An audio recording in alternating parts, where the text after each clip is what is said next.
Sous vos applaudissements, pierre angulaire, j'aimerais que vous puissiez accueillir le pasteur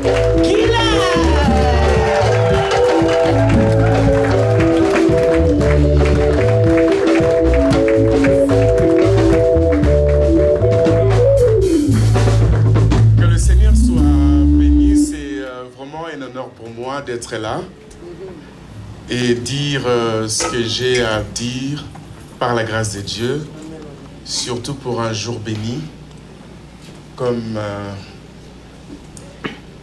celui-ci. Pour nous, c'est un grand jour parce que nous célébrons quelque chose de fort, de puissant pour notre bishop. Alléluia. Est-ce qu'on peut acclamer le Seigneur encore très fort? Oh, tu peux faire mieux, hein? Tu peux faire mieux. Tu peux faire mieux. Alléluia. J'ai souvent dit, il faut toujours savoir apprécier tout ce que Dieu fait. Arriver là où il est arrivé, c'est vraiment quelque chose de grand. Je pense que je partirai d'ici avec une très bonne offrande. Alléluia. Que Dieu soit béni. Amen, amen. Alors, je vous invite de vous asseoir. Rapidement, je vais partager avec vous quelques pensées qui vont certainement nous bénir. Amen. Hein? Alors, je bénis aussi la présence de Papa Freddy qui est là. Est-ce qu'on peut acclamer le Seigneur aussi vraiment pour cet homme de Dieu? Amen. Gloire à Dieu, gloire à Dieu. Et l'exhortation de ce matin, je le tirais d'une question qui a été posée dans 2 Samuel, si j'ai encore une bonne mémoire, 2 Samuel chapitre 9. Au moment où il était installé, cet homme va poser une question qui m'a beaucoup interpellé. Et cette question va certainement aussi t'interpeller. Alors David va dire ceci. Alors, je n'ai pas compris comment cette pensée est montée dans la tête de cet homme. Alors que c'était un moment de joie. Pour lui, il venait d'être couronné, installé, on va dire. Alors, il va dire ceci. Y a-t-il encore quelqu'un de la maison d'Issaül que je lui fasse du bien à cause de Jonathan? Je ne veux pas rester longtemps sur la reconnaissance, mais je vais poser mes yeux sur quelque chose qui a poussé cet homme à se rappeler d'un homme. Amen. Est-ce que nous sommes ensemble? Amen. Pierre Angulaire est là. Amen. Y a-t-il encore quelqu'un de la maison de Saül que je lui fasse du bien à cause de Jonathan? Laissez-moi dire à quelqu'un que le bien que tu fais aujourd'hui te sauvera demain. Amen. Yes. Non, tu n'as pas compris. Le bien que tu fais aujourd'hui te sauvera demain. Amen. Et je comprends pourquoi l'apôtre Paul, lui qui était un grand enseignant, a mis l'accent sur ce verset qui dit « Ne vous lassez pas de faire du bien ». En d'autres termes, il voulait dire « Ne vous fatiguez pas de faire le bien ». Vous savez, dans la vie, il y a des choses qui nous poussent à devenir mauvais. Et l'ennemi, par certaines personnes, nous pousse à devenir des hommes très méchants. Et parfois, tu te lèves, tu te dis, mais à quoi bon faire du bien? Alors, l'apôtre Paul insiste, disant, ne vous découragez pas. Amen. Amen. Ne vous découragez pas. Il est vrai que les gens sont bizarres. Il n'y a aucune prière qui empêche aux gens hein, d'arrêter. Parce que, vous savez quoi? On aura toujours des gens égoïstes autour de nous. Amen. Jusqu'à ce que Jésus-Christ revienne. Amen. Alléluia. Amen. Il y aura toujours des gens qui ne vont pas te reconnaître. Bien-aimé, comme le pasteur est là, s'il faut qu'il s'arrête sur tous les coups qu'il a reçus, il va arrêter d'être pasteur. Je vous dis la vérité. Mais je vais mettre l'accent ici. Et je vais conseiller quelqu'un de ne pas arrêter. Malgré tout le coup que tu peux recevoir. Malgré les insultes que tu peux recevoir. Malgré les oublis que tu peux recevoir. De ne pas arrêter de faire le bien. Amen. Parce que le bien, c'est un élément déclencheur de la puissance de Dieu. Amen. Alléluia. Yes. Le bien, c'est un élément déclencheur. On peut accuser quelqu'un de mauvais. Mais lorsque vous regardez la personne, ce n'est pas qu'elle n'était mauvaise. Alléluia. Amen. Il y a certaines réalités de la vie qui a poussé la personne à devenir mauvais. Dieu n'a jamais créé quelqu'un de mauvais. On devient mauvais par rapport à certaines réalités de la vie. Exact. Alors, ne tombez pas dans le piège de devenir mauvais. La Bible dit que celui qui sait faire le bien, alléluia, Amen. celui qui sait faire le bien ne le fait pas comme un péché. Le diable connaît ces choses.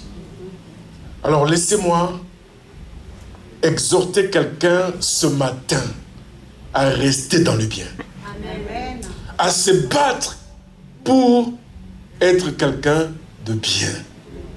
Amen. Amen. Alors, dans la Bible, il y a quelque chose qui va déclencher une prière. Et nous allons prendre nos Bibles rapidement. Il est 11h57. Je ne sais pas si vous me donnez combien de temps. Je vais aller vite.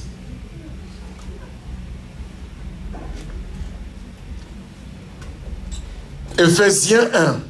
Nous allons prendre Ephésiens chapitre 1. Si quelqu'un a trouvé, peut rapidement nous aider. Ephésiens chapitre 1. Le verset 15 jusqu'au verset 19. Est-ce que quelqu'un a trouvé?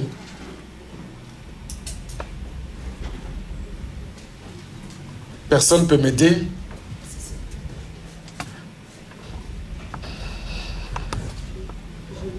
Et puis vous allez vous préparer Luc 7 et 2. Luc 7, le verset 2. Alléluia. Ephésiens 15. Verset 15. Je lis au nom de Jésus. C'est pourquoi moi aussi, ayant entendu parler de votre foi aussi. C'est l'apôtre Paul qui parle. Répète. C'est pourquoi moi aussi, C'est pourquoi moi aussi. ayant entendu parler de votre foi aussi. Il n'était pas là de loin. Il a appris. Alléluia. Oh. Pourquoi vous êtes si calme comme ça? Amen. Amen. Amen, hein? Ok, vas-y.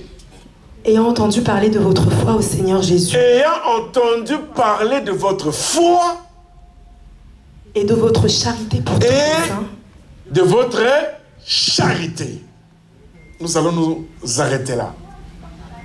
Ce qui attire et qui pousse cet homme à élever la voix vers Dieu, alléluia, c'est deux choses. La foi et l'amour pour les autres, c'est-à-dire la charité. Yes.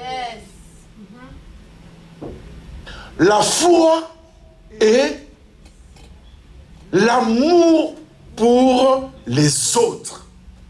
Cette chose-là a poussé Paul à élever la voix vers Dieu. Amen. Amen. Amen. Vas-y, ma sœur. Et de votre charité pour tous les saints. Je ne cesse de rendre grâce pour vous. Je ne cesse de rendre grâce pour vous. Faisant mention de vous dans mes prières. Faisant mention de vous, alléluia, de ceux qui sont dans la foi et dans l'amour pour les autres. Amen. Amen. Amen. Alors, faisant mention de vous dans Mes prières. Dans mes prières, Afin que le Dieu de notre Seigneur Jésus-Christ, afin que le Dieu de notre Seigneur Jésus-Christ, le Père de gloire, le Père de gloire, vous donne un esprit de sagesse. vous et de donne révélation. un esprit de sagesse au-delà de la foi. Alléluia. Et au-delà de l'amour pour les autres. Amen. Hein? Et ça, c'est très important. Ensuite, Et de révélation dans sa connaissance. et de la révélation. Amen. Au-delà de la foi et de l'amour, il leur manquait des choses. Et ces deux choses posées poussent un homme de Dieu à élever la voix et permettre à Dieu de déposer sur leur vie quoi? Un esprit Aidez-moi. de sagesse et de Un révélation. esprit de sagesse Et de révélation et de révélation dans sa connaissance. dans sa connaissance. Ensuite, Et qu'il illumine les yeux et qu'il ouvre les yeux de leur cœur.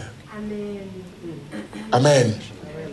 Qu'il ouvre les yeux de leur cœur. cœur.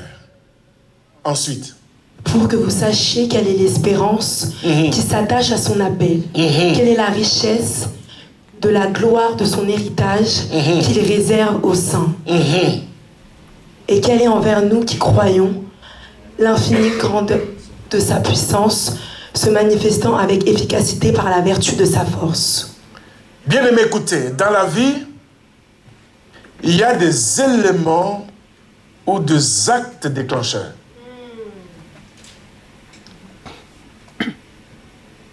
Provocateurs. Des choses qui permettent à la puissance de Dieu de se libérer pleinement. Alléluia.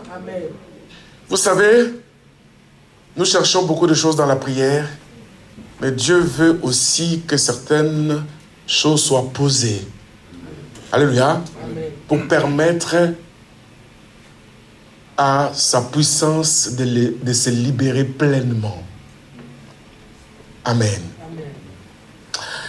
Il faut savoir provoquer Dieu. J'ai un tout petit témoignage. Vous savez, faire de nous des hommes forts, des hommes puissants, des hommes bénis, qu'on soit riche, mais d'une manière un peu exagérée, ça n'a jamais été un problème pour Dieu. Mais c'est nous le problème. Je connais l'histoire d'un homme de Dieu qui, dans ses prières, voulait que Dieu le visite très puissamment. Et cet homme n'arrêtait pas d'embêter Dieu parce qu'il était fatigué de mener, d'avoir toujours la même vie. Pour nouer les debout, c'était compliqué. Alors, il voulait que Dieu intervienne puissamment. Alors, Dieu, un jour, va déposer dans son esprit la pensée d'organiser un grand séminaire et faire venir un vieux pasteur qui habitait un peu loin de là où il était pour animer le séminaire. Et il a obéi à la pensée et a mis en place l'organisation pour ces grands séminaires. Et il a pris quand même aussi le temps de faire appel à cet homme-là de venir. Mais une fois là, le Seigneur a mis dans son cœur la pensée de prendre son costume comme offrande et de donner à cet homme-là. Et cet homme arrive et il anime le séminaire. Et au moment où il était en train de parler, la pensée de Dieu forte arrive par rapport à ce costume-là. Vous savez,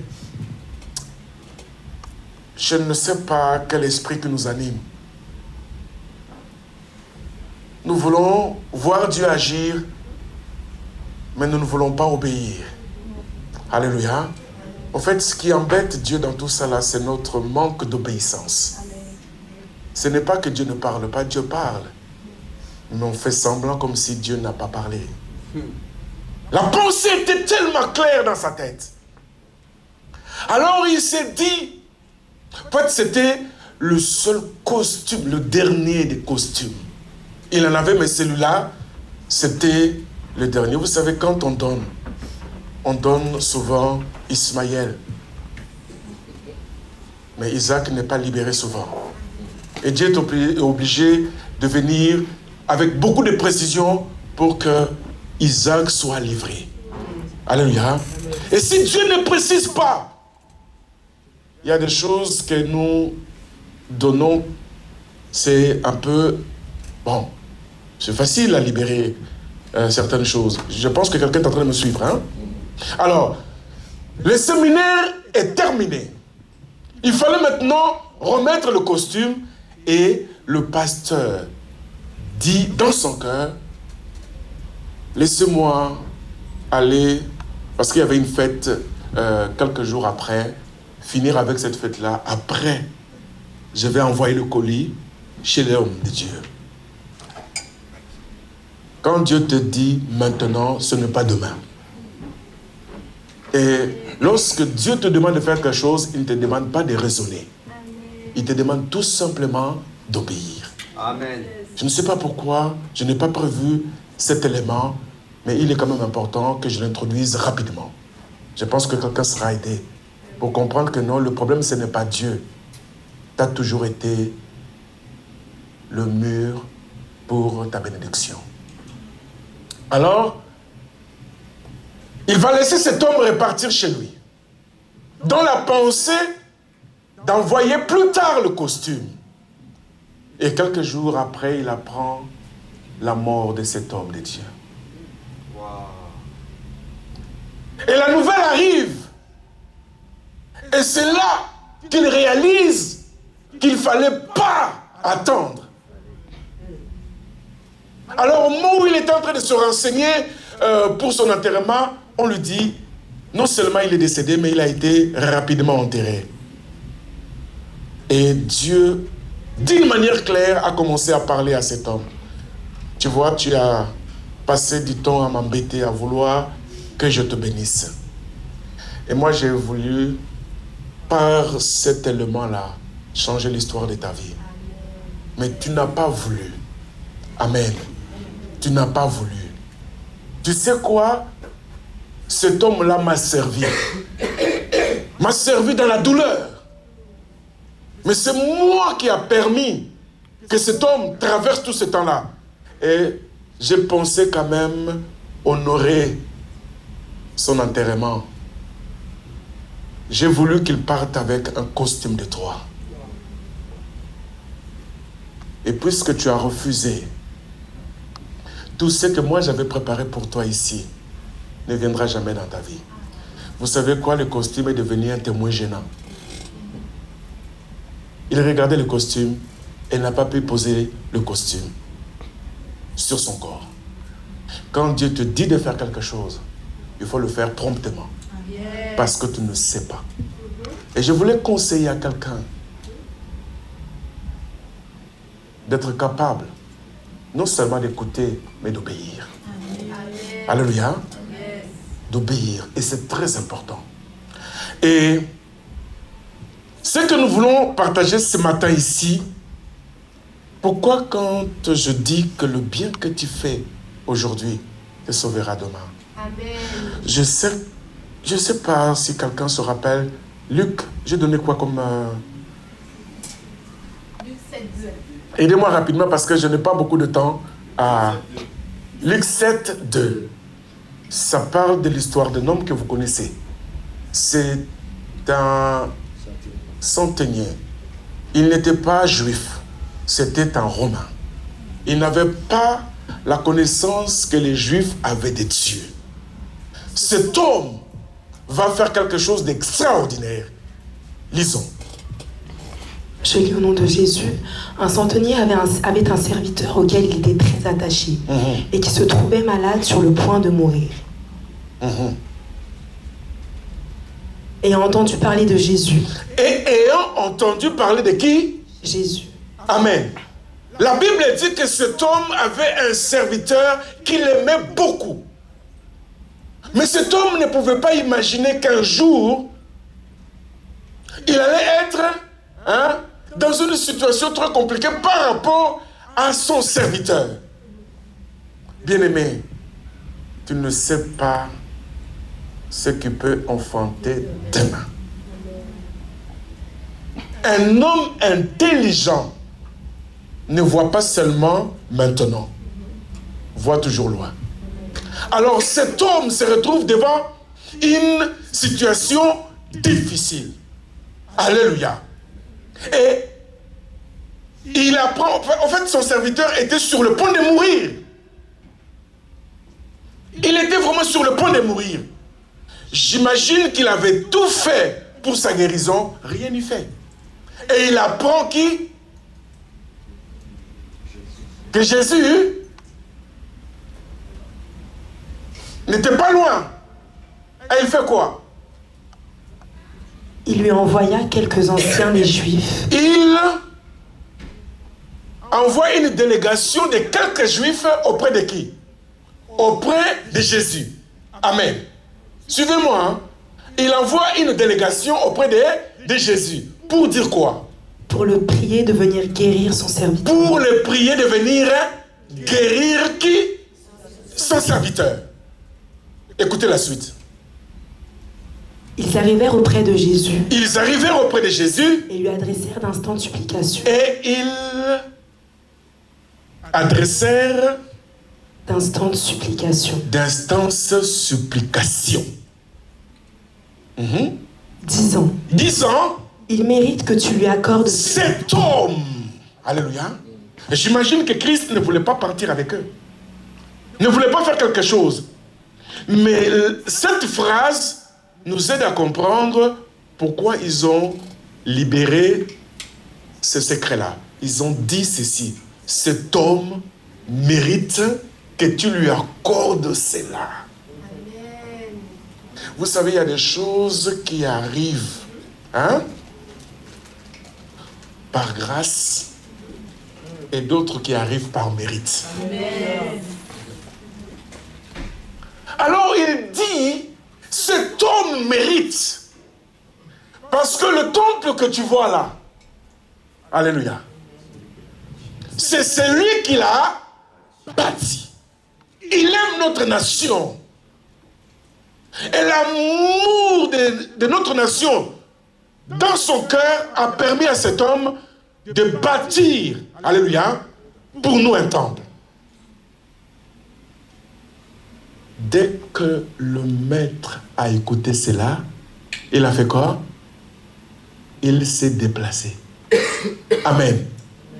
Il s'est déplacé. Allons rapidement. Jésus étant allé avec eux. Jésus décide maintenant de partir avec eux. N'était guère éloigné de la maison. Avant d'arriver là où il habitait cet homme. Quand le centenier envoya des amis pour lui dire. Alors le centenier fait quelque chose que beaucoup de chrétiens ne font pas. Seigneur, ne prends pas tant de peine. Alors il va dire ceci par cette délégation, que ce n'est pas la peine, alléluia, de venir vers moi. Amen. C'est pas la peine de venir vers moi. Ensuite. Car je ne suis pas digne. Car je ne suis pas digne. Est-ce qu'on peut trouver des hommes vrais dans nos églises? Des hommes sincères. Tu es conscient, alléluia, combien de nos choristes, étant dans l'impudicité, montent quand même sur l'autel. Combien de gens, alléluia, dans les services, connaissant leur comportement, ne se gênent pas. Et cet homme va dire à Jésus-Christ, pas ce gens-là, ce n'était pas par manque de respect à papa que je ne me suis pas déplacé à cause de mon état. à cause de mon état. Amen. À cause de mon état. Bon, lisons la suite. C'est aussi pour cela que je ne me suis pas cru. À cause de mon état, que je ne me suis pas déplacé. Alléluia, ce n'était pas par manque de respect que je t'ai envoyé parce que je suis un bon citoyen romain. Alléluia. Mais parce qu'au fait, cet homme-là, si bien qu'il n'était pas juif, connaissait la valeur de Dieu. Il savait qu'on ne peut pas se présenter devant Dieu n'importe comment. Un peu de sérieux. Et ça va nous aider. Un peu de bon sens. Je pense que le Saint-Esprit en nous, je ne sais pas quel esprit était dans cet homme pour le pousser à être comme ça. Amen. Oh, dites Amen. L'anniversaire de votre papa va permettre à quelqu'un d'être libre. Amen. Amen. Alléluia. Amen. Alors, écoutez, vas-y la suite. Je ne me suis pas cru digne d'aller en personne vers toi, mais dis un mot et mon serviteur sera guéri. Dis tout simplement un mot et mon serviteur sera guéri. C'est comme si il a pensé que Christ n'a pas compris. Alors il enchaîne avec quoi? Car moi qui suis soumis à des supérieurs. Alors moi qui suis soumis aux supérieurs. J'ai des soldats sous mes ordres. J'ai des soldats sous mes ordres. Et je dis à l'un. Et je dis à l'un. Et il va. À l'autre, viens. Et il vient. Et à mon serviteur, fais cela. Et il le fait. Il le fait. Alors, la réaction du maître. Lorsque Jésus entendit ces paroles. Lorsque Jésus-Christ a entendu cela. Il admira le centenier. Il admira le centenier. Et se tournant vers la foule qui le suivait. Et il se tourna vers la foule pour leur dire, depuis que je suis ici, depuis que j'ai commencé mon ministère, depuis que j'ai commencé à prêcher, je n'ai jamais vu une foi aussi grande. Amen. Je ne vante rien. C'est marqué. Alléluia. Je n'ai jamais... Au fait, cet homme, c'était pour la toute première fois que Christ entend ce genre de paroles.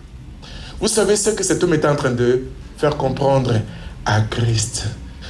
Il était en train de donner la notion d'autorité et de soumission. Amen. Est-ce que ça passe? Est-ce que ça passe?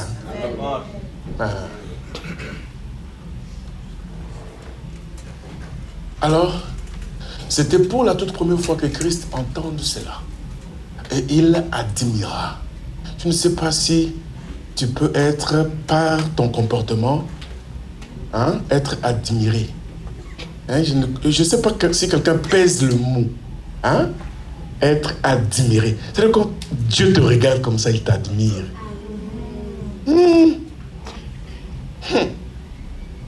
Dieu acclame.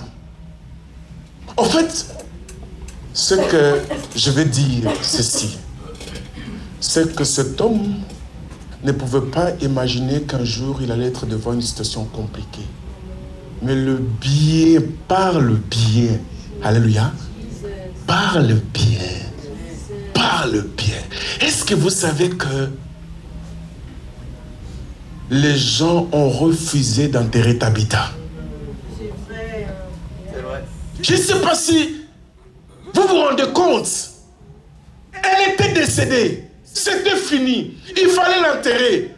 Comme Lyde n'était pas loin de Jopé, ils ont appris que Pierre était là-bas. Ils ont dépêché un groupe de gens pour aller récupérer Pierre afin que Tabitha revienne. Amen. Le bien que tu fais aujourd'hui te sauvera demain. Amen. Les veuves ont pleuré Tabitha avec des objets qu'elles ont reçus de sa part. Elles ont refusé. Tabitha, quitter cette ville, non. Il faut que Dieu fasse quelque chose. Amen. Vous savez, il y a des gens, lorsqu'on apprend seulement leur mort, on se dit, ouf, il était temps. Waouh! Amen. Il était vraiment temps. Amen. Vous savez, quand les gens commencent à parler comme ça, c'est que c'est compliqué. Amen. Ouf. Vous savez, nous prions parfois pas à haute voix que certaines personnes s'éloignent de nous. Amen. Amen. Amen. Amen. Puisqu'on ne peut pas le dire en haute voix. Bien-aimé, leur départ, c'est un ouf. Alléluia. Ouf. Comme les Quinois disent, vous savez, j'ai appris que les gens disent, ouais, que son âme se repose en paix. Vous savez ce que les Quinois disent? Que son âme se repose en désordre. Amen. Parce que les gens sont fatigués de toi, mais, bien aimé, il ne faut pas que tu sois sur la liste des gens qui vont pousser, alléluia, les autres à dire, enfin. Il faut que ton départ soit un moment de douleur. Un moment où les gens disent, mais non, mais Seigneur, non, pas elle. Que l'église, c'est-à-dire ton départ, c'est-à-dire que marque l'église. Que ton départ pousse le pasteur à pleurer.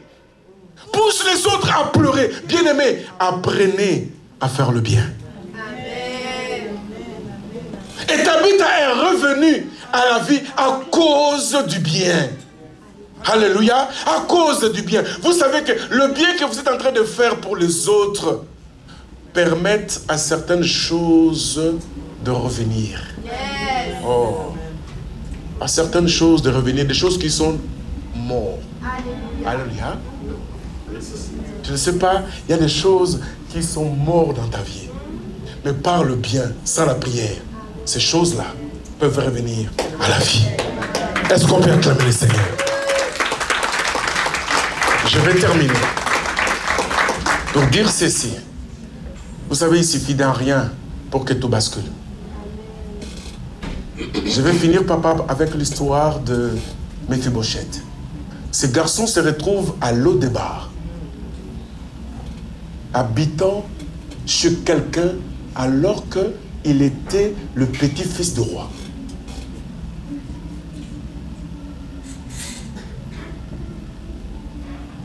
Le petit-fils du roi. Vous savez ce qui s'est passé? Ce garçon est né à 5 ans. Lisez la Bible. Lorsque la mauvaise nouvelle arrive de la mort de son père et de son grand-père, la maman, la servante qui avait le bébé, alléluia, apprend la nouvelle dans la précipitation. Amen. Dans la précipitation, elle voulait partir et elle laisse tomber le bébé, l'enfant. Et du coup, l'enfant devient handicapé. Alors qu'il n'était pas né handicapé. Amen. Hein? Et c'est comme ça qu'ils ont tout perdu. Aujourd'hui, tu peux être là. Il suffit de rien. Il suffit de rien. Et j'ai une bonne nouvelle pour quelqu'un. Même si tu te vois là, ce n'est pas encore fini. Jesus. Oh, ce n'est pas terminé. Vous savez quoi? Pourquoi cette question? J'ai commencé avec cette question. Je termine parce que je dois respecter le départ de notre pasteur.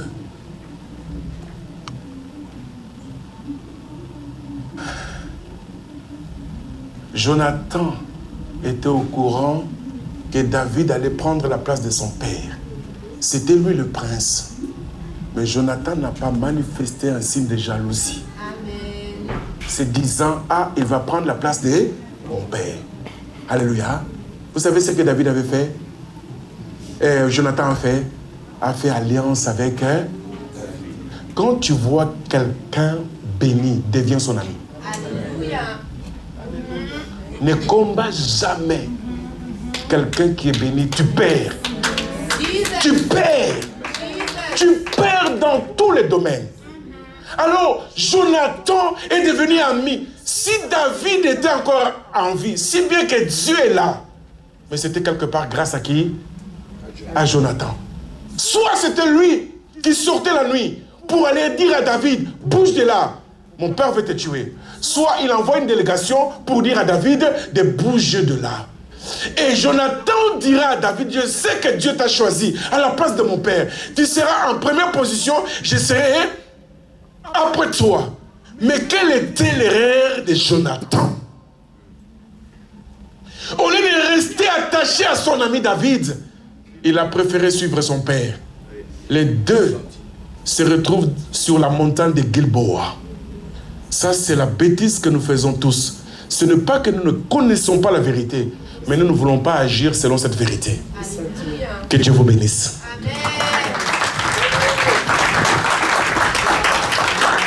Alléluia. Que Dieu te bénisse, pasteur. Et j'aimerais aussi honorer quelqu'un qui a quitté son église, qui est aussi l'ami de pasteur. C'est un trio, ils sont trio. Ils faisaient les trucs ensemble. Alléluia.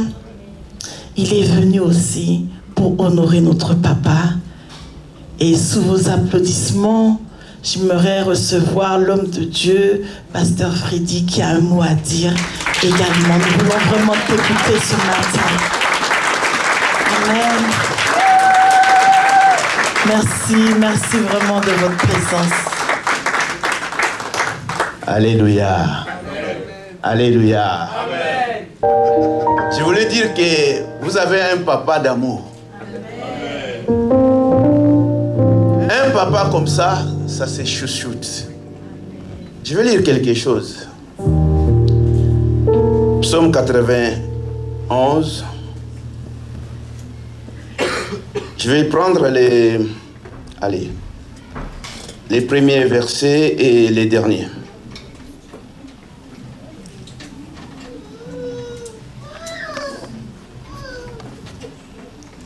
Celui qui demeure sous l'abri du Très-Haut repose à l'ombre des Tout-Puissants. Les derniers, je les rassasierai de longs jours et je lui ferai voir mon salut. Telle est ma prière pour votre papa. Alléluia. Un papa, c'est une couverture. La première couverture que l'Église peut avoir, c'est Dieu. Alléluia. C'est la couverture par excellence. Mais je vais vous dire que les pasteurs que vous avez, c'est une couverture. Amen. Alléluia. Amen. Peut-être que tu n'as pas compris pourquoi je dis ça. Dans Actes 27-23, Paul devrait comparaître devant les rois. Je ne vous ai pas de lire parce qu'on gagne du temps. Si tu peux noter quelque part pour lire. Paul devrait comparaître devant les rois. Et ils étaient dans un navire. Alors, il y a eu une tempête et leur bateau était voué à chavirer. Mais l'ange du Seigneur fut dépêché auprès de Paul. Et l'ange a dit, Paul, toi et les peuples où vous êtes dans le bateau, vous ne mourirez pas. Malgré ça, le bateau va chavirer. Alléluia. Paul s'est adressé à ceux qui étaient avec lui dans le bateau, mais ils n'ont pas crié. Mais à un moment donné, le vent s'est accru et le bateau a coulé. Le bateau a coulé. Dieu a fait ce qu'il a dit. Il a gardé tous les peuples sains et saufs. Tout simplement pour vous dire que vous avez une couverture dans cette maison. Vous avez une couverture dans cette maison. Non, je vais essayer encore. Comme dit mon papa Bishop Diallo. Vous avez une couverture exceptionnelle pour vous dans cette église. Alléluia. Alléluia. Vous ne savez pas des fois, il ne dort pas pour vous. Pendant que vous dormez, c'est vrai, vous avez un Dieu qui est la couverture spéciale.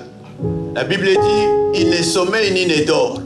Pendant que toi tu dors, Dieu veille toujours. Mais aussi, les bergers ne dorment jamais sans vous recommander entre les mains de Dieu. Quelle couverture vous avez?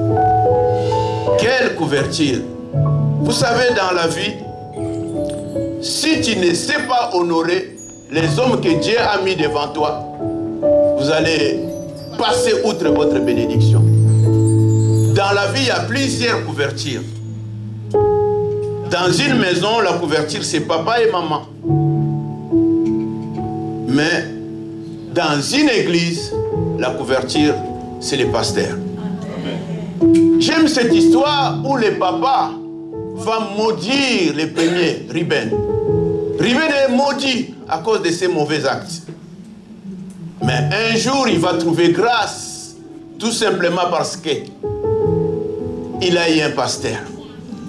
Moïse, il a changé la malédiction de Ruben et finalement, la malédiction est partie et Ruben pouvait constituer un héritage. Alléluia. Alléluia. Par cet homme, vous pouvez avoir un héritage. Par cet homme, vous pouvez être délivré. Par cet homme, vous pouvez être béni comme jamais. Paul dit, non, c'est un homme de Dieu qui dit, pauvre, mais nous avons enrichi plusieurs. C'est Paul. Alléluia. Ne les voyez pas comme ça.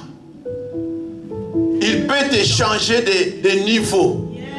Il peut te changer de dimension. Alléluia. J'ai aimé les témoignages de notre sœur. Il voulait un enfant, mais elle n'a pas pu. Mais quand l'homme de Dieu a dit quelque chose, alléluia, c'est tellement important d'avoir une couverture que les choses qui étaient bloquées peuvent être débloquées. Anne n'avait pas d'enfant. Anne ne pouvait rien faire. Mortifiée par sa rivale Pénina. Mais un jour, cet homme inconsidéré, cet homme d'ailleurs qui a été puni à cause de ses enfants, il a dit seulement quelque chose. Le pasteur Élie. Finalement, Anne a eu Samuel. Alléluia. À cause de la couverture. Ne négligez jamais votre couverture. Ne le voyez pas comme un homme. C'est un homme Dieu. Alléluia. Je vous dis vrai. Je vous dis vrai. Vous savez, ce que vous considérez, c'est la chose qui va vous honorer, qui va vous changer de niveau. Souvent, on ne considère pas les pasteurs. Je ne sais pas à cause de sa couleur, à cause de son niveau d'études, mais vous êtes en train de passer outre votre bénédiction. Si vous êtes ici, Dieu sait pourquoi il t'a mis ici. Voilà la couverture. Voilà la couverture. Je suis venu vous dire, que vous avez une couverture. Alléluia. Pendant que vous allez au travail, pendant que vous gagnez votre argent, pensez à lui. Yes, pensez à lui. Ce n'est pas égoïste. Pensez à lui, ne restez pas égoïste. Utilisez la parole de Dieu. Vous savez, Dieu ne fait exception de personne. Il n'y a pas de gens qui sont enrichis particulièrement et que Dieu a choisi les autres de devenir pauvres. Non, non, non. C'est à cause des principes bibliques. Respectez les principes bibliques.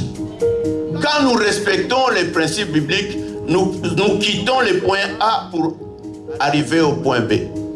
Notre destinée va s'accomplir. Alléluia. Comme le pasteur Guilain disait, ce qui nous empêche d'atteindre nos destinées, nous négligeons les principes de Dieu. nous marchons dans les péchés et dans les désobéissances. C'est ça qui nous retarde. Mais sinon, Dieu nous aime pareil. Dieu nous aime pareil. Alléluia. Ma prière, papa, ma prière cet après-midi, je voudrais associer l'église. Je voudrais tout simplement dire, comme je lis dans le verset 16,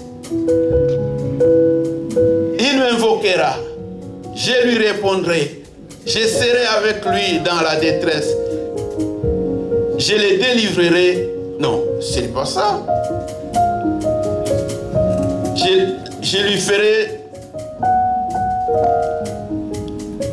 Oui, c'est 16. Je les rassasierai de longs jours et je lui ferai voir mon salut. Papa, je voudrais te dire quelque chose. C'est un homme de bien. C'est un homme de bien. Quand on dit qu'un homme est un homme de bien, cela ne veut pas dire en lui il n'y a pas d'ombre de variation. Non, non, non. Il y a quelque chose qui peut être mauvais, mais dans l'ensemble, cet homme, c'est un homme de bien. C'est un homme de bien. C'est pour cela que je viens prier. Je viens lui dire qu'il rassasiera de longs jours. Rassasier veut dire, c'est-à-dire être à satiété, c'est-à-dire qu'il soit comblé, qu'il ne passe pas des jours à vide, mais que ces jours soient jalonnés de bénédictions, de grâce. Je ne veux pas qu'il dise sur terre sans rien, qu'il dise sur terre pour rien, mais qu'il soit rassasié de longs jours. Amen. Alléluia. Que sa vieillesse soit couronnée de bénédictions. Qui dit Amen? Amen. Qui dit Amen? Est-ce que tu peux acclamer le Seigneur?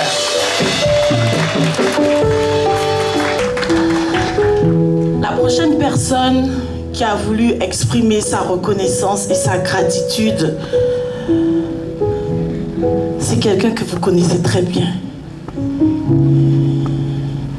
Il a voulu prendre ma place.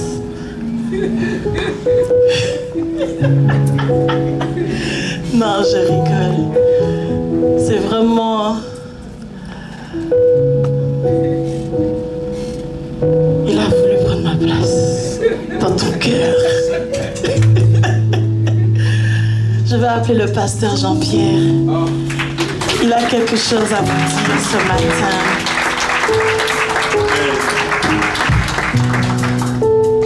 Amen. Alléluia. Gloire à Dieu. Je voulais, comme l'évangéliste a dit, vous honorer ce matin, dire quelques mots pour tout ce que vous avez déjà fait et tout ce que vous êtes en train de faire pour moi depuis mon arrivée jusqu'à ce jour. Amen. Et on a chacun notre place dans le cœur de Papou. Une petite place. Amen. Et depuis mon arrivée, ce que j'ai voulu dire, je bénis le Seigneur de vous avoir mis sur ma route. Si ce n'était pas l'évangile, ça aurait été compliqué. Mais Dieu a fait que j'ai pu vous rencontrer. Il a fait les choses et il fait toutes choses parfaites. Amen. Et ce que moi je voulais vous honorer, c'est par rapport à 3 qualités que je vais citer. Vous en avez beaucoup, hein. Mais 3 qualités que vous avez et que j'ai toujours appréciées en vous. 3 qualités qui me fascinent. C'est la patience, l'écoute et la disponibilité. Ces 3 qualités sont des qualités vraiment que j'apprécie en vous. Pour la première qui est la patience, et comme pasteur aime bien dire, il faut un cœur à porter et à supporter. Et supporter, c'est très difficile. Des fois, moi-même, je me pose la question, mais comment il fait? Comment tu fais, Papou?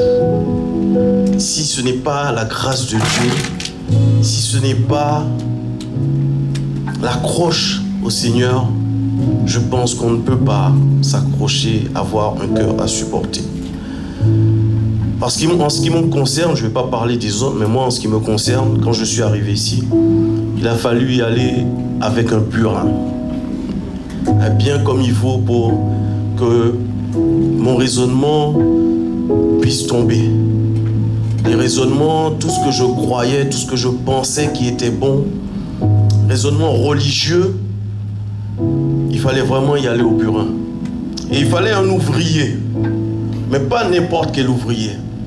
Il a fallu un ouvrier, mais qualifié par le Seigneur, pour que ces raisonnements puissent changer et qu'il y ait une transformation. Amen. Et je bénis le Seigneur vraiment parce que il faut de la patience pour cela. Amen. La deuxième qualité, qui est l'écoute, vraiment, tu donnes du temps, papou.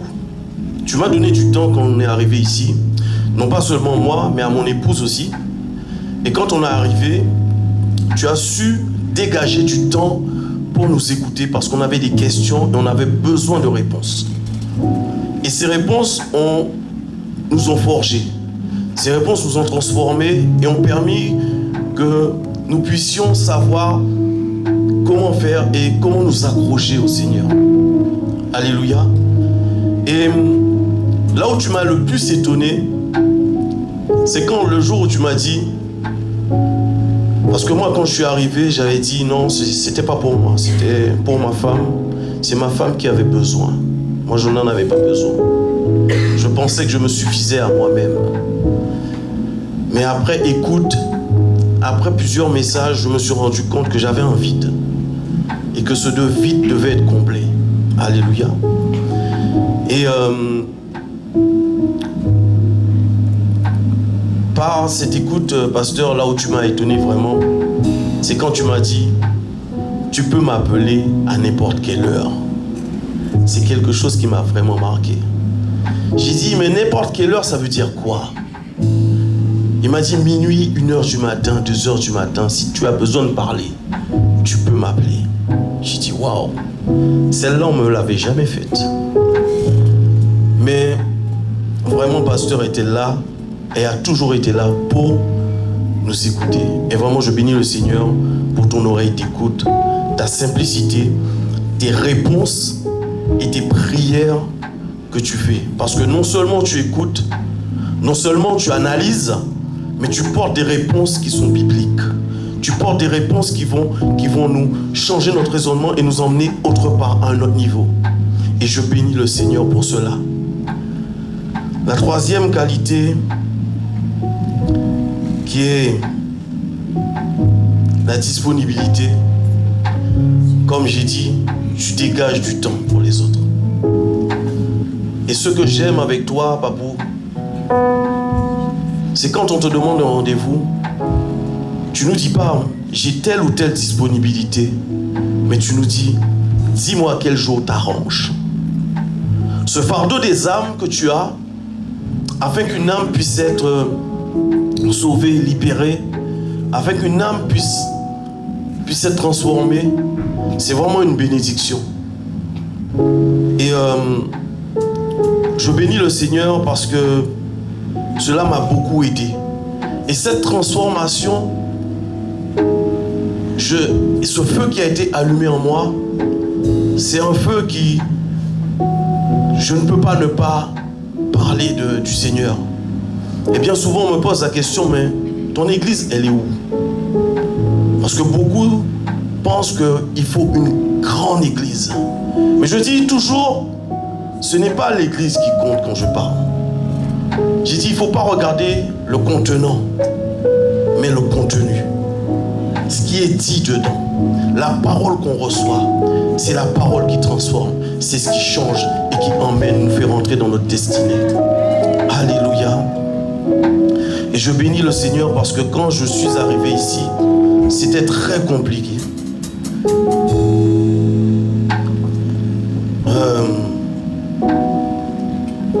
Vous êtes une très grande bénédiction pour nous, maman et papa. Vraiment, j'appelle pas beaucoup maman parce que quand je lui dis je vais t'appeler, elle me dit tu m'as déjà appelé. Tu pouvait déjà appeler. Et c'est vrai que, bon, on a, je dirais pas une préférence, mais des fois, on a un petit penchant, je dirais. Mais tu sais très bien, Mamoun, que on t'aime beaucoup. Et vraiment, aujourd'hui, on voulait vous honorer. Je voulais, avec ces quelques mots, vous dire que je suis très content, je suis fier d'être votre fils spirituel. Vraiment, que le Seigneur vous bénisse. Vraiment qu'à travers cette huile qui coule sur vos têtes, nous savons que nous aussi nous sommes bénis. Nous savons aussi que le peuple est béni. Et nous n'arrêterons pas de faire l'effort, faire encore progresser pour vous, pour le Seigneur. Amen. En tout cas, soyez bénis. Merci, pasteur. Vous voyez, je vous dis, il veut prendre ma place avec tous ces mots-là. On lui dit un témoignage, il prépare une prédication. Je vous ai dit. La deuxième personne qui voulait vous rendre hommage aujourd'hui, je vais la laisser avancer seulement. Elle se reconnaîtra sous vos acclamations. L'ancienne Élodie.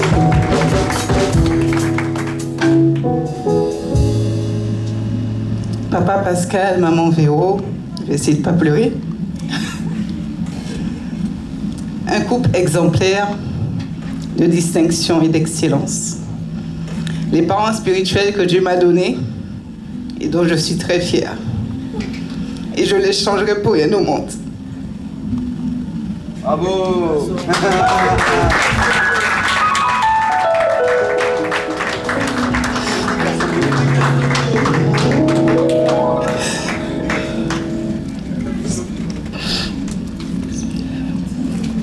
Papa, maman, merci d'être qui vous êtes.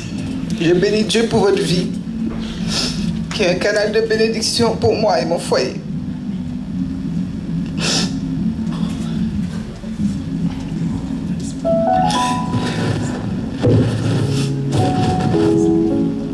Je suis venue dans cette église en octobre 2016 avec ma mère.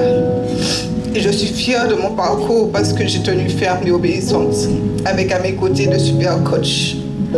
Coaching sur le caractère, coaching sur le savoir-être, sur le savoir-vivre, coaching sur la confiance en soi, coaching sur le mariage. Et Dieu seul sait combien vos témoignages nous ont édifiés et fortifiés dans nos débuts avec mon mari. Coaching sur le ministère et bien d'autres qualités et expériences que vous avez su me partager et qui m'ont aidé à devenir la femme que je suis aujourd'hui. Vous m'avez fait tomber amoureux de la parole de Dieu, amoureuse de Jésus, de la présence de Dieu. Vous avez toujours fait preuve d'une grande patience et de douceur envers moi, en attendant que Dieu façonne mon caractère, mon cœur, car je n'étais pas un cadeau. Mais vous avez toujours vu que le meilleur en moi et je vous en remercie, maman et papa. Vous avez été d'une grande écoute, de bons conseils dans les domaines de ma vie. Vos enseignements m'ont aidé à grandir spirituellement et je suis en train de tendre vers la perfection que Dieu attend de moi grâce à votre dévouement à le servir. Vous me donnez envie chaque jour d'être aussi dévouée dans mon ministère, dans mon couple, dans mon foyer. Aujourd'hui, je suis ancienne de l'église et je n'aurais jamais pensé un jour que ce serait possible, car timide comme j'étais, je ne pouvais même pas aller prendre une baguette à la boulangerie. Je pouvais pas, je fuyais la foule et je voulais toujours me cacher, sans savoir pourquoi. Et si aujourd'hui je peux me tenir devant vous avec un micro, que je peux chanter à la chorale, que je peux avoir confiance en moi, c'est à cause de vos prières et à cause du temps que vous avez investi en moi. Si aujourd'hui je suis mariée, alors qu'aucune de mes cousines de ma génération n'est encore mariée à ce jour, c'est à cause de leurs prières, parce que le mariage était bloqué dans ma famille. Dieu a répondu favorablement et en 4 mois dans cette église, j'ai rencontré mon mari. j'étais fiancée au bout de 4 mois. 6 mois après, j'étais mariée. 3 mois après le mariage, je suis tombée enceinte de Noémie. Et quand elle est née, le pasteur a dit 6 mois après, tu retombes enceinte. Et ça n'a pas loupé. 6 mois après, je suis retombée enceinte de Noël. Puis poursuivi l'achat de la maison. Dieu a facilité les choses encore. Parce que toutes les banques nous disaient non, c'est pas possible, c'est pas possible. Jusqu'à ce qu'on trouve une banque qui nous a dit oui. Et là, j'ai su que c'est Dieu qui avait ouvert une porte. Quand il n'y a que Dieu qui peut ouvrir les portes qui sont fermées. Quand Dieu dit oui, personne ne peut dire non. Dieu nous a montré sa présence palpable dans notre vie à cause de la prière de ce couple. Mais aussi parce qu'on a semé dans leur vie, dans leur ministère. Quand on faisait des appels, quand il y a leur anniversaire, la fête des mères, la fête des pères. Quand la parole nous dit, honorez vos parents, ce sont aussi vos parents spirituels. J'ai toujours semé, même quand on me disait, c'est trop, mais pourquoi tu donnes autant? Moi, j'ai décidé de faire la folie avec Dieu. Comme papa Pascal et maman Véro m'ont appris. Parce que je ne m'attends pas à des petites choses. Je vois grand et je vois loin. Papa Pascal, il a un parfum qu'il aime, qu'il affectionne beaucoup. Qui coûte près de 300 €. Mais quand il lui manque son parfum, je trouve le moyen, peu importe. Il faut qu'il ait son parfum. Parce que je sais que quand le cœur de mon papa est dans la joie, le cœur de Dieu est dans la joie. Donc mon cœur aussi est dans la joie. Automatiquement. Maman Véro, tu es une boss lady. Femme de feu, femme d'impact, femme de distinction, remplie de sagesse, et je t'admire beaucoup, maman. Papa Pascal, tu es le papa que j'ai manqué toute mon enfance et que Dieu m'a donné, qui a permis de restaurer mon cœur. Un papa à la fois doux et ferme quand il faut. Un papa rempli de sagesse et de discernement, de bons conseils, à l'écoute. Merci à vous deux de faire partie de ma vie. Tu es un papa qui me dit toujours « I love you, ma fille » et qui m'appelle toujours Elodie Kassongo. Ne soyez pas jaloux, s'il vous plaît. Je suis Elodie Kassongo, merci. Papa Pascal, maman Véro, je vous aime. Vous êtes un couple extraordinaire qui m'étonne toujours positivement. Franchement, que Dieu vous bénisse abondamment et vous accorde une très très bonne santé, une vie de prospérité qui réponde aux désirs de votre cœur. Je suis fière d'être votre fille et que vous soyez mes parents. Cette église, votre vie, votre ministère est une bonne terre très fertile. C'est ma maison de bénédiction. Amen.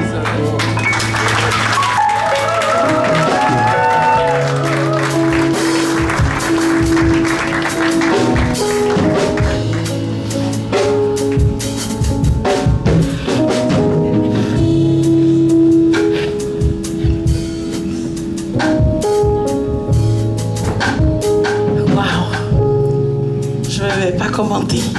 Je ne veux pas. Il y a une autre personne qui a tenu à vous faire un petit hommage. Ça fait pas longtemps qu'elle est là, mais elle a vu la main de Dieu dans votre ministère et à travers vos paroles. Et c'est Sabrina. Je vais lui demander d'avancer.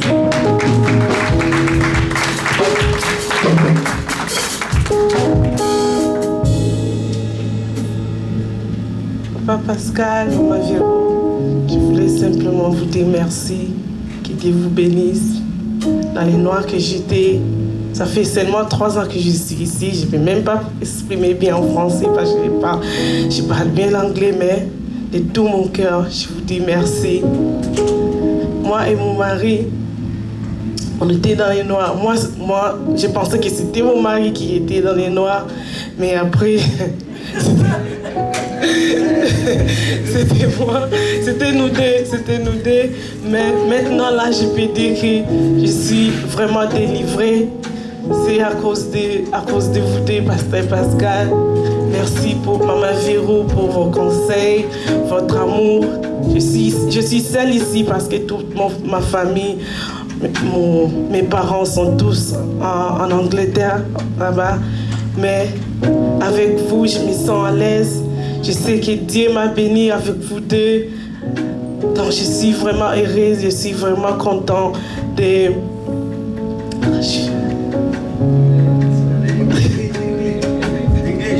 English même. Que Dieu vous bénisse. Je vous aime beaucoup. Merci.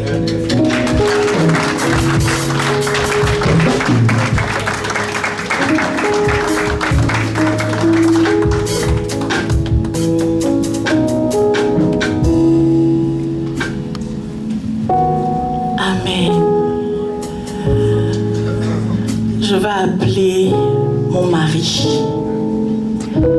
On a quelque chose à vous dire.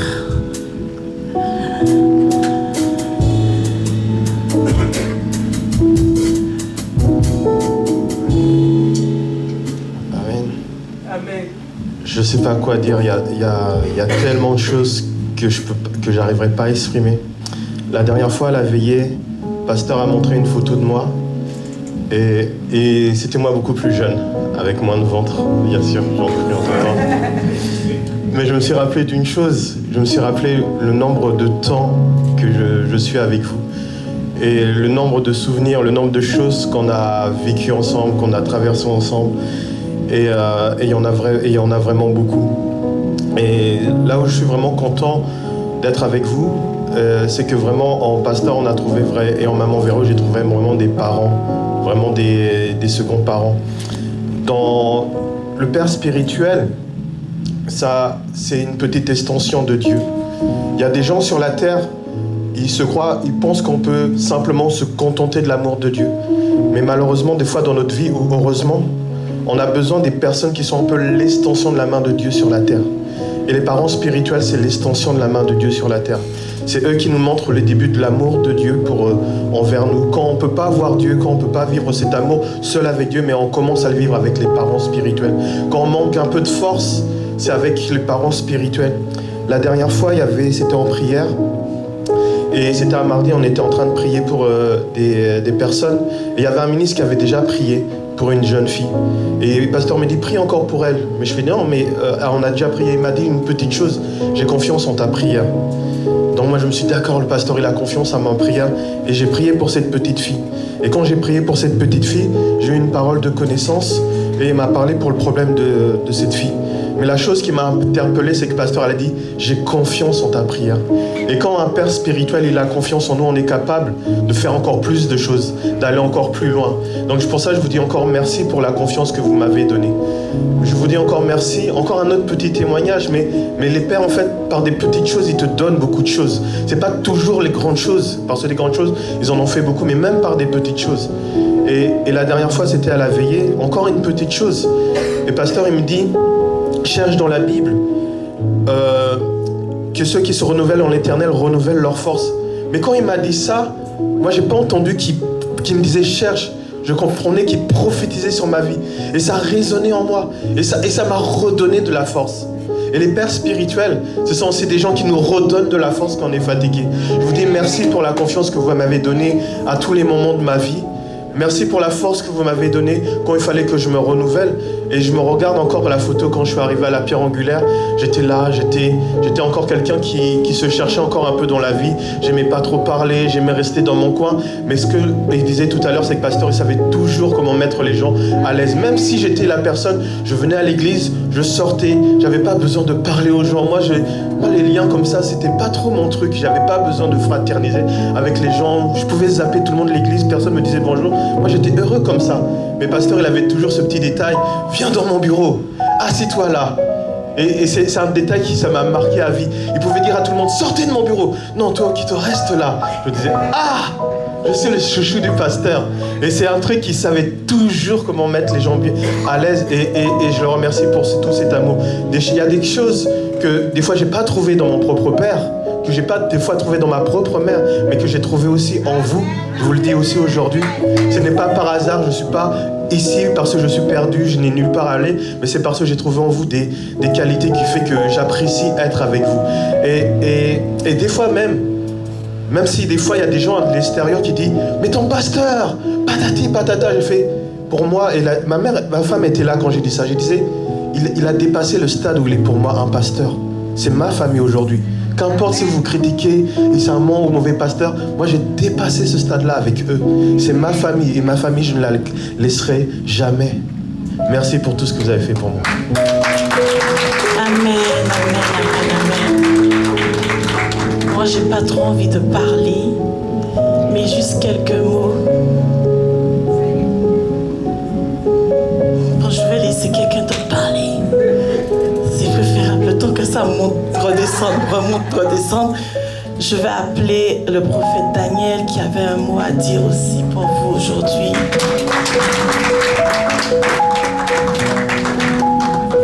Papa, maman, c'est beaucoup une grande histoire déjà. Depuis 2011, Emmanuel a déjà dit un témoignage tout à l'heure, mais vous savez, quand vous êtes faible dans votre foi, il faut s'attacher à la foi de quelqu'un. Amen. Moi, je me suis toujours attaché à la foi de mes parents. Il y a très peu de temps, j'ai eu la grande bénédiction de ma vie. Dieu m'a donné une maison. J'ai acheté une maison. Après 15 ans de galère, 15 ans de douleur, mais j'avais pas la foi. Je le dis, j'étais faible, mais je me suis assis sur la foi de mon père, du pasteur Pascal. Je dis, pasteur, je m'assois sur ta foi. Donc si toi, Dieu t'a dit j'aurai ma maison, alors j'aurai ma maison. Et j'ai eu ma maison, parce que je me suis assis sur la foi de mon père. Amen. Et j'aimerais dire, pour ceux qui n'ont pas encore voyagé, mais quand vous voyagez avec le pasteur Pascal, vous voyez une autre dimension de la vie. Amen. Surtout quand vous allez en Afrique, vous voyez une autre dimension de la vie. Quand vous êtes avec pasteur Pascal dans un 4x4 et qu'un soldat se met en plein milieu de la route, qui vous fait passer devant tout un bouchon complet, et là vous vous posez la question, mais je suis avec qui? Tu dis, mais c'est un général, c'est quoi? C'est qui cet homme? Mais cet homme, c'est mon père. Et je voulais vous dire une chose, moi je suis arrivé en 2011, je croyais tout connaître de Dieu, serviteur de Dieu mal formé, mal éduqué, mal enseigné par une autre église où c'était dirigé par une femme. Je ne suis pas là pour refaire l'historique, mais pour dire que pasteur Pascal, tu as vu en moi un diamant. Il y a beaucoup de choses en fait que c'est difficile à dire, l'émotion est là. Mais tu as vu en moi un diamant. Au début, tu m'appelais non Daniel. Je croyais que même mon premier prénom, c'était non. Non Daniel. Non Daniel. Et un jour, je suis devenu Sacré Daniel. Je croyais même que mon prénom, c'était Sacré. Sacré Daniel. Après, c'est devenu Ancien. Après, c'est devenu Prophète. Mais je vais dire à quelqu'un ici que nous avons cette grâce d'être avec le pasteur Pascal. Et c'est une grande bénédiction pour nous. Ma femme... elle aussi, elle a vu la mort. Pasteur Pascal s'est levé. Il dit non. Elle est atteinte d'une maladie qu'on ne peut pas guérir. Qui s'appelle le lupus. Que l'on dit non, on ne peut pas guérir. Elle doit prendre des médicaments tous les jours. Et je vais te dire qu'aujourd'hui, grâce aux prières, elle ne prend plus de médicaments. Même les médecins demandent où est cette maladie, où elle est partie. Et c'est parce que Pasteur Pascal s'est levé et a dit non à ce démon. Amen. Pasteur, le simple mot que moi je peux te dire, j'ai encore besoin de toi. Pendant longtemps. Alors que tu sois rassasié de jours. Que ce soit toi-même qui dise à Dieu, il est temps pour moi, j'ai tout vu. Parce que oui, on a un père charnel, Bernard, je le bénis, mais mon père spirituel, c'est plus que lui. Maman Véro, souvent toi et moi on se chauffe. Quand tu disais Maman Véro, Maman Véro, elle me tape. Elle aime bam, bam. Mais Maman Véro, sans ça, je ne pourrais pas progresser. Amen. Mes parents spirituels, vraiment que Dieu vous bénisse, que Dieu vous donne longue vie, que Dieu vous donne ce que vous avez besoin. Et n'hésite pas toujours à me demander des choses. Daniel, j'ai besoin. Je serai toujours là. Je laisse le message à Emmanuel.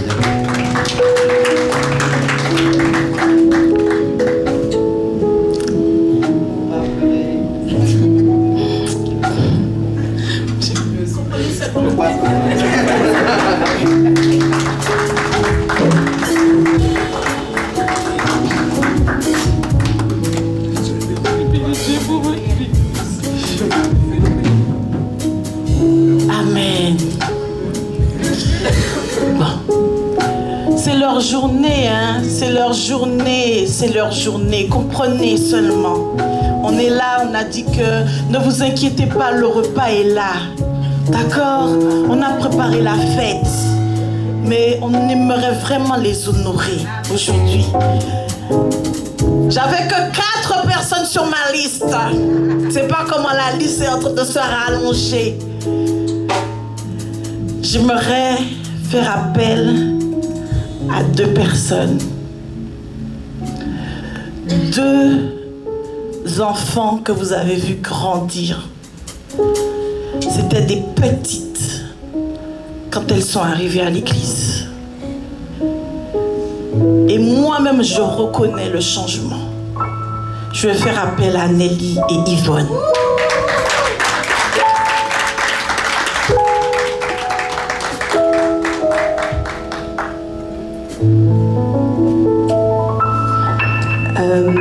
Merci du coup pour la parole, évangéliste Léa. Donc comme elle a dit, l'évangéliste, je suis arrivée à l'église à l'âge de 12 ans. Aujourd'hui, j'ai plus de 20 ans. Et vraiment, ça a été pour moi un honneur d'être encadrée par le pasteur Véro et le pasteur Pascal. Quand ils nous ont pris vraiment... on était toutes jeunes, on ne connaissait pas les réalités de la vie et autres. Je suis arrivée, je passais le brevet. Aujourd'hui, j'ai un master en droit.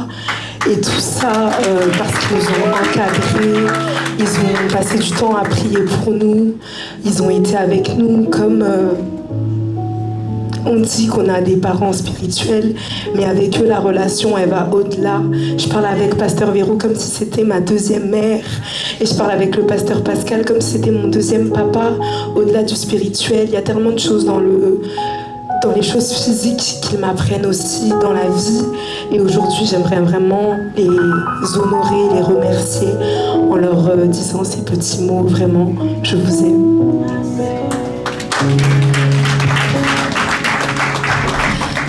Écoutez, je pense qu'elle a tout dit. Moi, je suis arrivée, j'avais 13-14 ans. C'est vrai que ça n'a pas été facile parce que quand je venais toute seule. Je voulais juste te dire merci beaucoup. Merci de...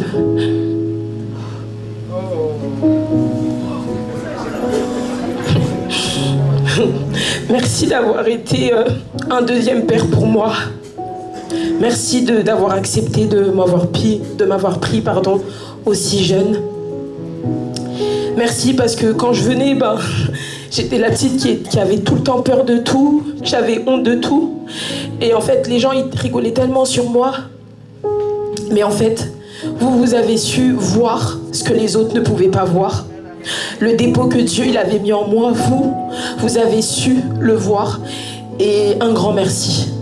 Merci beaucoup. Merci, merci. Et ce que je pourrais demander au Seigneur, c'est qu'il puisse encore rajouter un plus dans vos vies.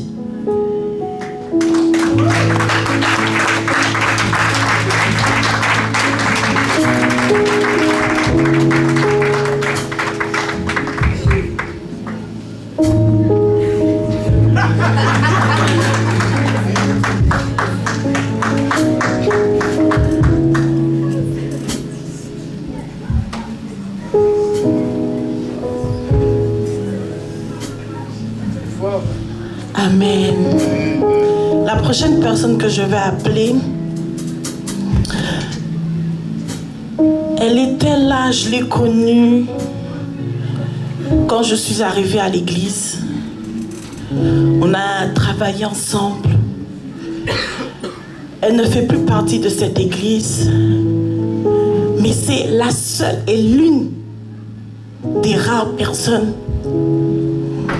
qui sont restés en contact avec cette église et avec le pasteur. Quand il y a des moments comme ça, elle est là. Et la prochaine personne que j'appelle, c'est Tata Via. Mais ces enfants viennent, hein? Ces enfants sont membres de l'église. Et aujourd'hui, elle a tenu à être là pour vous. Merci mon évangéliste Léa, merci à toute l'église. Ce n'est pas seulement le pasteur Pascal ni pasteur Véro, c'est mes parents. Avant qu'ils soient le pasteur, mais ils sont mes parents. Je bénis les seigneurs, papa et maman. Je bénis ces dieux qui vous a mis sur mon chemin. Premièrement, quand on parle de parents biologiques, je n'ai pas mes parents. Je les ai perdus tous les deux. Je me souviens, j'ai beaucoup de souvenirs. Je me souviens depuis 2006, vous étiez présentés comme mes parents, le parrain dans mon mariage. Au niveau de ma famille, personne ne croyait que je peux rester comme une femme. Mais maman Véro, elle était toujours là pour moi, pour me conseiller comment vivre dans le mariage. J'étais si jeune, à 23 ans, je ne savais rien. Mon mari, c'était mon premier amour. Mais maman, elle était là pour moi, pour me conseiller comment vivre dans le mariage. Ça m'arrivait aussi des fois de pleurer dans mon mariage, je me tournais toujours vers papa. Je disais à papa, j'ai pas d'autre papa, il n'y a que toi. Et ça, là, c'est récemment même, je pleurais auprès de toi, papa, pour te dire, je n'en peux plus. Il m'a dit, ma fille, calme-toi. Des fois, je dis, le seul béquille que j'avais, c'était ma mère biologique. Mais quand je regarde à côté, à 2020, quand j'ai perdu ma mère, au moment très difficile, il n'y avait pas de visites, il n'y avait pas de visiteurs. Mais à l'enterrement, je regarde comme ça, je vis maman et papa à côté de moi. Je dis, Seigneur, merci. Tu sais comment faire des choses. J'avais plus la force. Mais quand je vis maman, Véro et papa, ça m'a donné la force. Je bénis le Seigneur encore une fois, papa. Je ne pouvais pas rater ce moment. J'ai demandé même là où je suis, Aléa, je ne suis pas partie de l'église, je suis toujours là. Je suis là. Ma joie est tellement quand je vois, maman, elle m'avait connue, j'avais rien. Et ma troisième enfant, elle s'appelle Véronique. Elle s'est excusée même maman parce qu'elle n'est pas là aujourd'hui. Elle tenait vraiment d'être là, mais elle n'est pas là. Elle dit, maman, ne m'appelle pas seulement Véro, je suis ta maman, respecte-moi. Quand je regarde, j'ai dit, Véro, arrête. On m'a dit, ben oui, si tu m'appelles Véro, c'est comme si tu manques du respect à maman Véro. J'ai dit, ok, maman, ça va. Je l'appelle toujours maman à la maison. À chaque fois, j'ai des questions que je me pose, j'ai dit, les gens qui disent que maman, mais moi, le nom maman, ce n'est pas encore effacé. Ce nom-là est gravé parce que maman Véro, vous êtes là dans ma vie. Je bénis les Seigneurs. J'avais promis que je ne vais pas pleurer, Aléa. Mais je ne vais pas pleurer. Tu peux me ramener juste le papier mouchoir. Tout simplement pour vous dire que famille Batika vous aime beaucoup. Mais je ne vais pas pleurer, hein. Mais je vais faire seulement genre, hein. Maman, tout simplement, je voulais vous dire, papa et maman, je vous aime vraiment. C'est pas seulement aimer de bouche, mais de mon cœur, vous êtes là, ensemble avec ma famille, les enfants, au nom de Batika. Je vous aime beaucoup, papa et maman.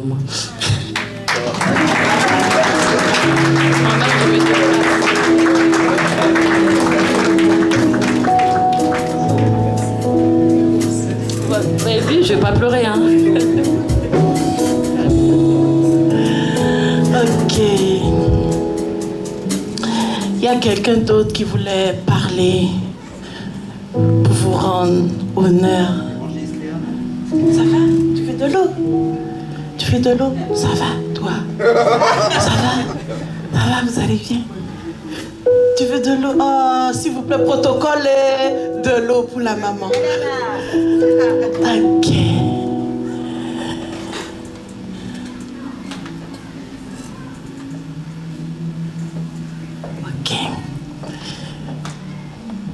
Je clôture avec 2 personnes et je vous dis allez vite, d'accord? Parce qu'on va faire quelque chose de particulier après et après ça sera clôturé. J'aimerais qu'on puisse appeler la servante de Dieu, l'évangéliste Claire, qui a quelques mots à dire pour vous. Amen, amen, amen.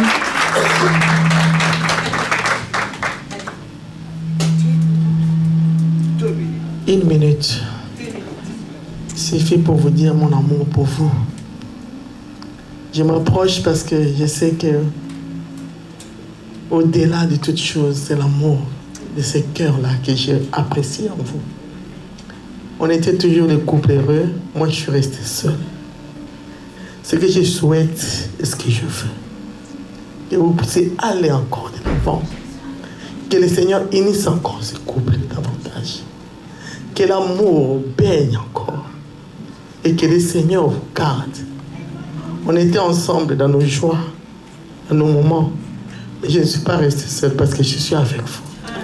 Et je reste avec vous. Que Dieu vous bénisse.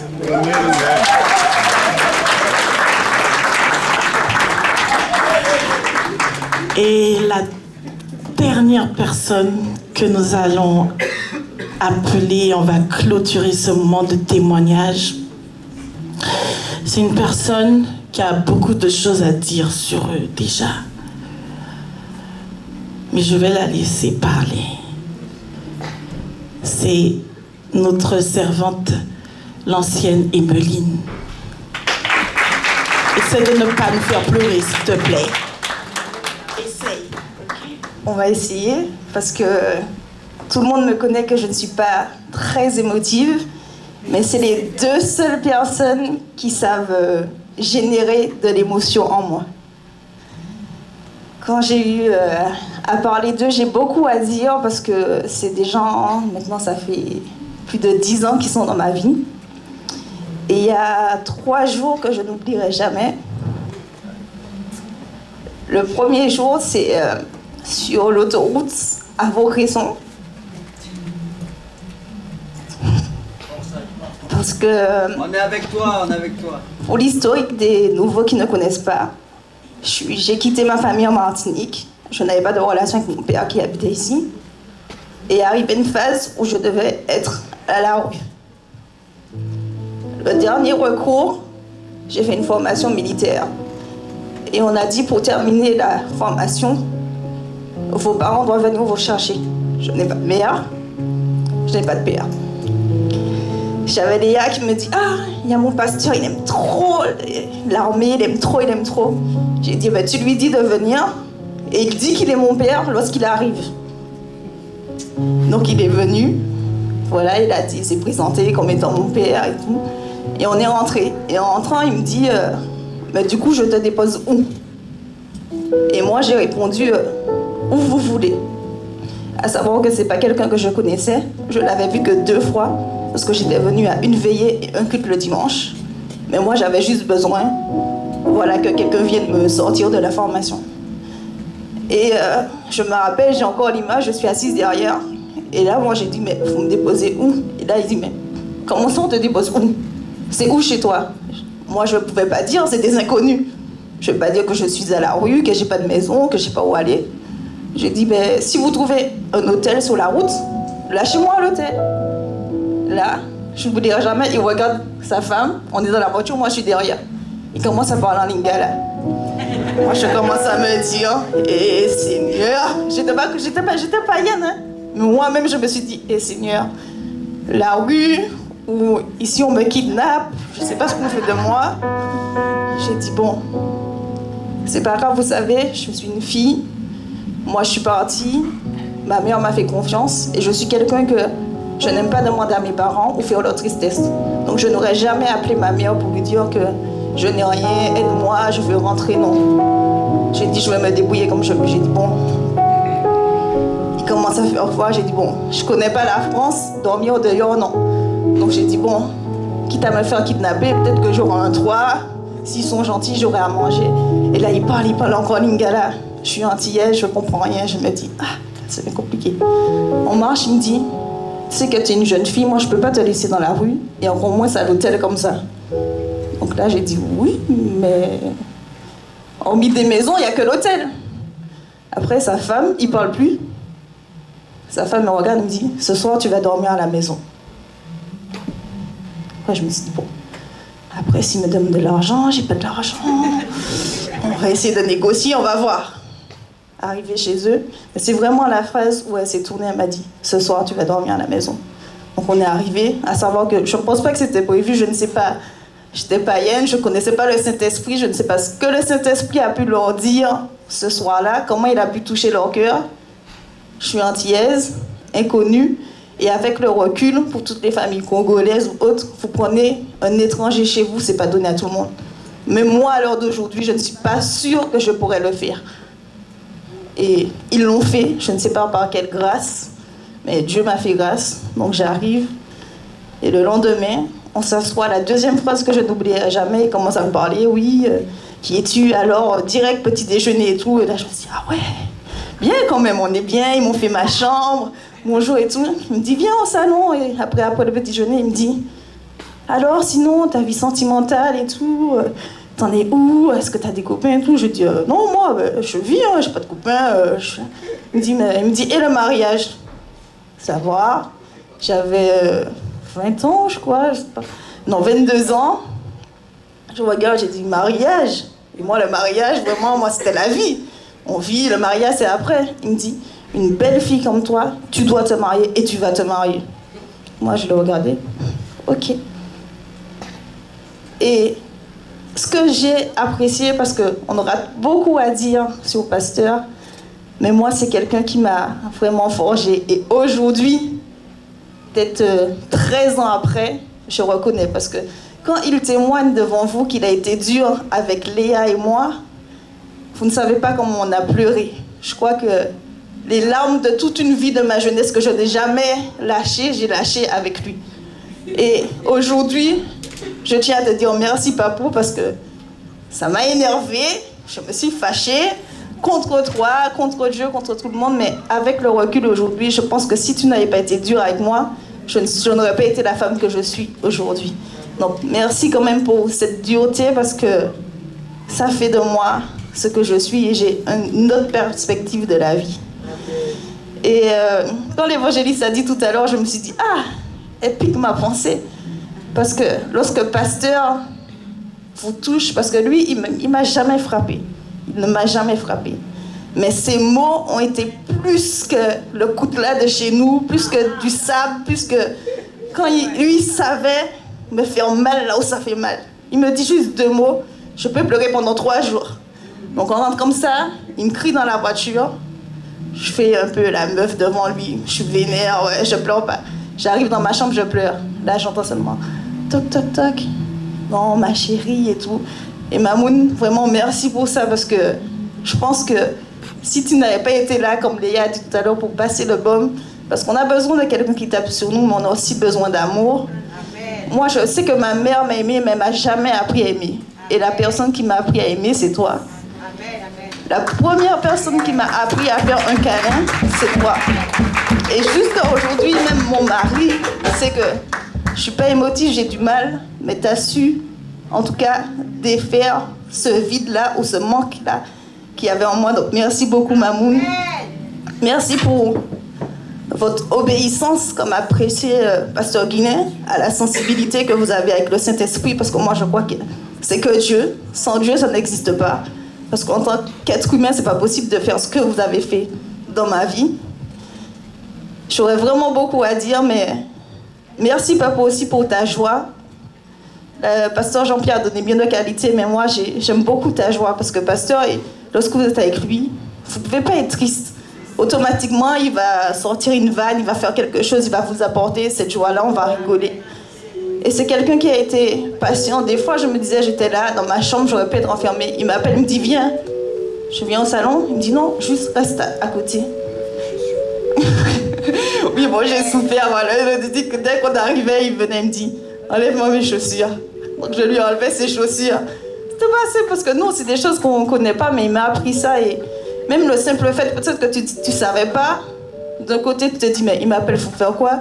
Tu passes 2 heures, mais maintenant, le simple fait d'être à côté de toi, ça m'a fait du bien. Parce que j'avais ce manque d'amour-là, et vous avez su me donner cet amour-là, qui fait qu'aujourd'hui, je sais inculquer aussi l'amour à mes enfants. Donc pour ça, je veux vous dire merci. Et moi, j'ai eu vraiment une grâce que même je suis en train d'intercéder. Donc si vous pouvez intercéder pour moi, ça m'aurait fait du bien, parce qu'en étant à leur côté, moi, j'ai eu la grâce de voyager avec Pasteur Véro. J'ai fait plusieurs pays. Aujourd'hui même, je ne rentre que chez moi. Donc je pense que si je n'avais pas été à ses côtés, je n'aurais jamais voyagé. Et je vois, franchement, j'ai appris beaucoup en voyageant avec toi. Ça nous a énormément rapprochés. Et au-delà de ce que l'avenir nous réserve, moi, je rends grâce à Dieu. Et je serai toujours reconnaissante pour vos vies, même si je suis parfois difficile. Mais comme Nelly a dit, vous avez cette facilité-là à voir en quelqu'un les choses que les autres ne voient pas. Et au-delà de mes situations où les gens pouvaient me critiquer, vous avez su voir la bonne personne que j'étais et vous avez su casser justement la mauvaise carapace pour pouvoir faire sortir en moi ce que j'ai. Et même lorsque des fois j'ai envie de lâcher, vous croyez toujours et vous me poussez toujours. Donc pour ça, je vous dis merci. Et je vous aime. Petite anecdote aussi, tout le monde appelle Papou Mamoun, mais moi, j'ai donné ce nom-là, mais c'est pas simplement parce que chez nous, on n'appelle pas maman ni papa d'autres personnes. Chez les Antillais, c'est du mal. Et moi, qui n'ai pas connu l'amour, j'avais du mal. Mais ils ont tellement fait dans mon cœur que j'ai dit non, il faut que je puisse leur rendre et avoir une attache. Donc c'était pour ça.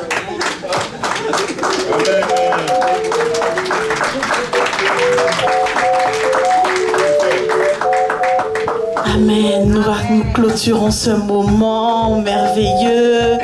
Alléluia. Et j'aimerais faire quelque chose de spécial. Je ne sais pas pourquoi, mais Pasteur et Maman Viro, vous priez tout le temps pour nous. Tout le temps. Et aujourd'hui, c'est l'Église qui va prier pour vous. J'aimerais faire quelque chose. Soyons juste disciplinés. Je sais que ici c'est votre bureau. Je vais juste vous demander de vous mettre à genoux ici. Nous tous, l'Église, nous allons nous rapprocher vers eux. Et nous allons prier pour eux. Je vous invite juste, ou si vous préférez ici. Non, c'est votre bureau ici.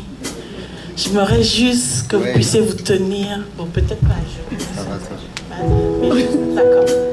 À genoux.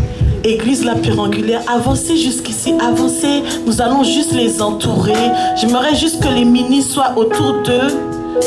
Mettez-vous deux. Ok, et c'est Pasteur Freddy, il va élever la voix. Il va prier. Et Pasteur Guilain, il est parti. Il est là. Vous vous mettez juste ici, Pasteur.